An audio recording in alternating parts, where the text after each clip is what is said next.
Allez, comme d'hab, le débrief de l'équipe Mercedes, Hamilton, Russell, Chauvelin, Wolff, etc. Lewis Hamilton, j'ai travaillé très dur pour améliorer mes performances en qualif pour revenir aux avant-postes le samedi. La voiture a repris vie. Nous avons connu une des meilleures Q3, une des meilleures qualifs, un des meilleurs samedis depuis le début de saison. Une sensation formidable. Faire un seul effort en Q3 après le drapeau rouge était délicat. Il restait peut-être un peu de réserve dans la voiture, mais dans l'ensemble, je suis vraiment reconnaissant de ce qu'on a appris aujourd'hui, de ce qu'on a réalisé. Je tiens également à remercier chaleureusement tout le monde dans le garage. On a évolué de la manière équilibrée tout le week-end. Ils ont fait un gros effort pour mettre la voiture dans une bonne position. On part maintenant dans une position solide pour nous battre pour le podium demain. On ne sait pas exactement où se situera notre rythme par rapport aux autres, mais avec les changements qu'on a effectués pendant la nuit, on a l'impression d'avoir progressé depuis vendredi. On va tout donner dimanche. Russell, si vous nous aviez dit hier qu'on se qualifierait en deuxième ligne, on aurait accepté. Ouais, c'était pas gagné du tout, c'est incroyable même, je suis très surpris. Mais avec les améliorations que nous avons apportées pendant la nuit et le comportement de la voiture en L3, j'aurais changé d'avis. J'étais très confiant dans la voiture et tout se passait bien. Ce sentiment nous a abandonnés en Q1, et je vous aurais mordu la main pour la P4, nous manquions d'adhérence. Et nous avons tout juste réussi à progresser dans chaque segment jusqu'en Q3. J'ai quand même réussi à faire un tour correct une fois qu'on y était, et dans l'ensemble, nous ne pouvons pas être déçus de ce résultat. Il était énervé, Russell, pour la qualif. Je pense qu'il était sous pression de voir Hamilton réussir et que lui, il galère un petit peu, alors que c'était l'inverse aux essais libres. Ça devait un peu l'énerver, mine de rien. Nous pouvons finalement considérer qu'aujourd'hui a été une bonne remontée. Hier, nous étions en passe de nous enliser en milieu de peloton, et pourtant nous voilà avec un blocage de la deuxième ligne. On aimerait partir plus haut, mais l'équipe a fait un excellent travail pour nous remettre sur les rails. Un grand merci à eux, j'espère qu'on pourra attaquer demain et viser le podium.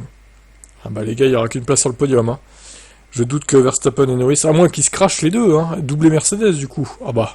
Alors là, incroyable.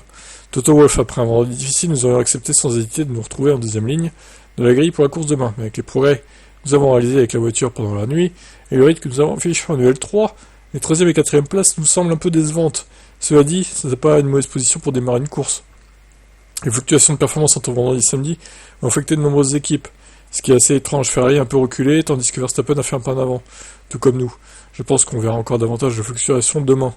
J'espère pour la course, donc j'espère que le travail qu'on a effectué pour améliorer la voiture depuis vendredi se traduira également par le rythme de course qui sera également amélioré et qu'on pourra avoir un dimanche compétitif en nous battant pour le podium. Alors rappelez-vous, c'est pas avant la pause estivale de un mois, Hamilton avait gagné. Bon, c'est Russell qui avait gagné, il était disqualifié, c'est donc Hamilton qui a pris la victoire. Et là, il y a encore une autre pause d'un mois. La pause automnale, on va l'appeler. Est-ce que Mercedes pourrait gagner encore potentiellement Lewis Hamilton? Ça serait incroyable, la coïncidence. Chauvelin, après un vendredi difficile, est satisfaisant d'avoir les deux voitures sur la deuxième ligne après une séance de qualification où il aurait été facile de terminer beaucoup plus bas dans le classement. Nos équipes avec les Brixworth ont fait un excellent travail pendant la nuit pour donner notre direction à la FP3. Et dès que nous sommes entrés en piste, il était clair que les deux voitures étaient dans une position beaucoup plus heureuse. Les qualifs sont toujours frénétiques ici, avec une adhérence en piste qui s'améliore rapidement dans les premières étapes et le risque potentiel de drapeau jaune ou rouge.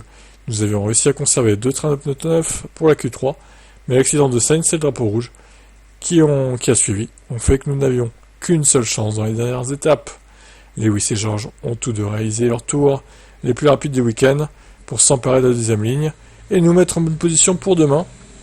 C'est toujours une course exigeante ici à Singapour et la gestion des pneus arrière sera essentielle demain soir. Les voitures de sécurité peuvent nous offrir des opportunités de compenser ou de faire quelque chose de différent. Oui, elle peut aussi détruire ta course, techniquement. Nous viserons le podium et des points solides après quelques grands prix difficiles depuis la pause estivale. Bon, agréablement surpris, je m'attendais pas à ce qu'il soit aussi performant, je pense que personne n'y s'y attendait. Moi je voyais, je vous l'ai dit hier, je pensais qu'Hamilton ferait 11ème et Russell 8 ou 9 quoi. Pas mieux en fait.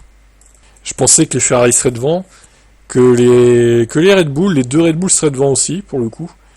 Et écoutez, au final, Perez est dans les choux, Ferrari est dans les choux, donc tant mieux. D'un côté, c'est prometteur pour Mercedes, ils peuvent peut-être jouer le podium. Voir la victoire si les deux devant se foutent sur la gueule, ce qu'on souhaite évidemment. Alors moi techniquement je préférerais que Norris gagne et que Verstappen DNF pour le championnat, mais bon, si les deux DNF, ma foi, ça serait un statu quo au championnat, mais bon, ça ferait gagner Mercedes et Hamilton potentiellement, donc là c'est dur de choisir ce qu'on veut. Allez, qu'en pensez-vous du coup de ces qualifs de Mercedes et qu'attendez-vous pour demain? Ciao.